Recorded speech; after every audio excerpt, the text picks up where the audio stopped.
Hello दोस्तों, आज हम बात करेंगे कूलॉम्स लॉ। इसके बारे में हम इस वीडियो में चर्चा करेंगे। कूलॉम्स लॉ इलेक्ट्रोस्टैटिक का एक फंडामेंटल प्रिंसिपल है जो हमें चार्ज पार्टिकल के बीच में लगने वाले फोर्स को डिस्क्राइब करता है। जब भी हम दो चार्ज के बीच में इलेक्ट्रोस्टैटिक्स फोर्स कैलकुलेट करना होता है तो कूलॉम्स लॉ का यूज़ करते हैं।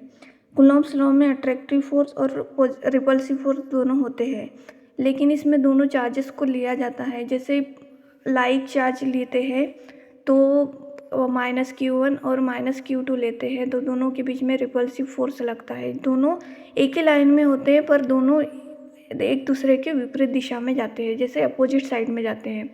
और जब हम कूलॉम्स लॉ में एक +q1 और -q2 लेते हैं तब इन दोनों के बीच में जो फोर्स होता है वो अट्रैक्टिव होता है। दोनों एक साइड आते हैं एक ही लाइन पे, जो कि r डिस्टेंस पे रखा जाता है। जब हम चार्जेस 2 पॉइंट चार्जेस q1 और q2 लेते हैं तब उन्हें r डिस्टेंस पर रखा जाता है और इनके बीच की दूरी r होती है।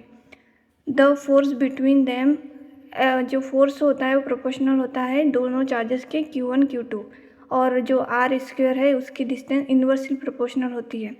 अब ये f प्रोपोर्शनल q1 q2 है और f प्रोपोर्शनल 1/r स्क्वायर है। दोनों एक जैसी है, दोनों इक्वेशन को हम कंबाइन कर लेते हैं। दोनों कंबाइन करके f proportional q1 q2/r square. जब यहाँ से प्रोपोर्शनल का साइन हट जाता है तब यहाँ पे k आ जाता है, k q1 q2/r स्क्वायर।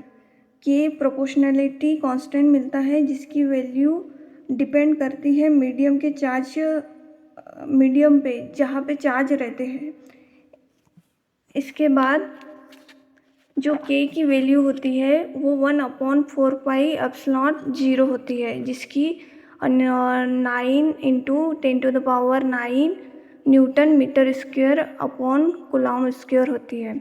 अब इन दोनों को मिलाकर F = 1/4πε0 q1 q2/r स्क्वायर लेते हैं। यही कूलॉम्स लॉ है और इसकी SI यूनिट फोर्स की न्यूटन होती है। Thank you. Please like and share.